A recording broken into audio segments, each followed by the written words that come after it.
ملما موږ د همیش ملګری مفتي رحیم الدین صاحب مفتي صاحب ته موږ راغلی وایو.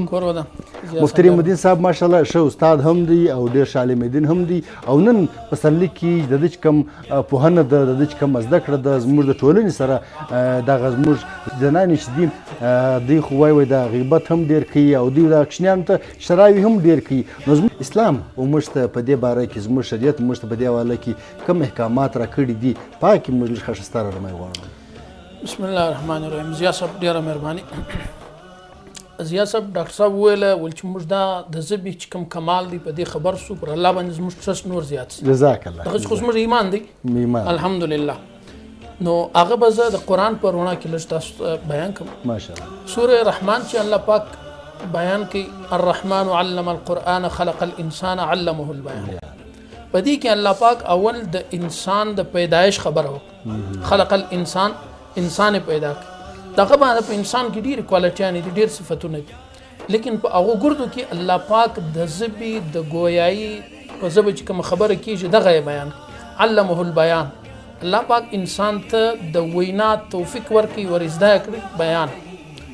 دویم ځای بیا په سورة البلد کې په 13 سپاره کې الله تبارک وتعالی بطور انعام فرمایي الم نجعل له عینین ولسانا وشفتین.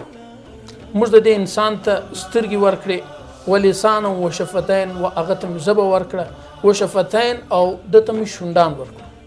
اوس دلته الله پاک چې دی ډېر زبردست او بهترینه ترتیب باندې دغه آیاتونه بیان کړي دي.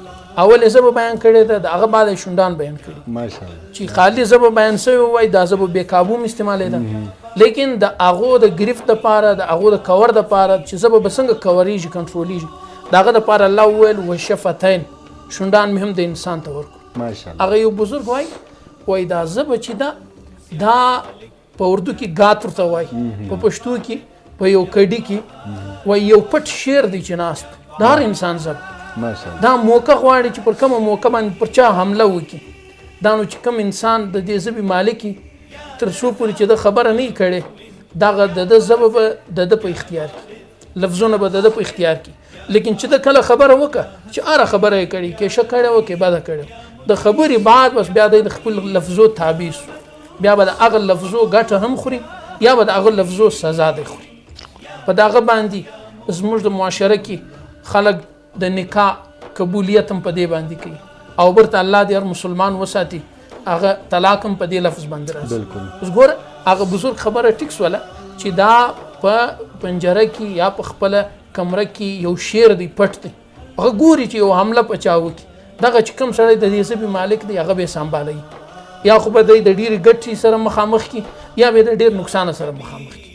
بیا تر دې پورې چې ابن قیم رحم الله فرمایي وایي د قیامت په ورځ به خلک دومره نیکیانې راوړي لکه غرونه د نیکیانو د شو غرونه به راوړي لیکن چې بیا وګوري چې کله حساب کتاب شروع سي د ژبې حرکات به دومره نګیټیو سوي منفي به استعمال سوي د ژبه چې هغه د نیکیانې چې د راوړي وي پوره غرونه جوړ سوي هغه به ګرده په حساب کې ولاړ شي ماشاءالله. او دغه رنګه ډېر خلک وایي هغه به ډېرې ګناوې کړي لیکن د ژبې څخه به د الله یاد دومره راغلی یا په دې باندې به د ښه خبره دومره کړي د قرآن تلاوت به کړي په دغه وجه باندې به هغه د ګردې نیکیانې به الله پاک د ده په ثوابو وربدلي کړي د الله ډېر ذکر کړي ژبه چې وه هغه مثبته او پازیټیو استعمال کړي ماشاءالله. مفتي رحیم الدین صاحب یو جهان مننه.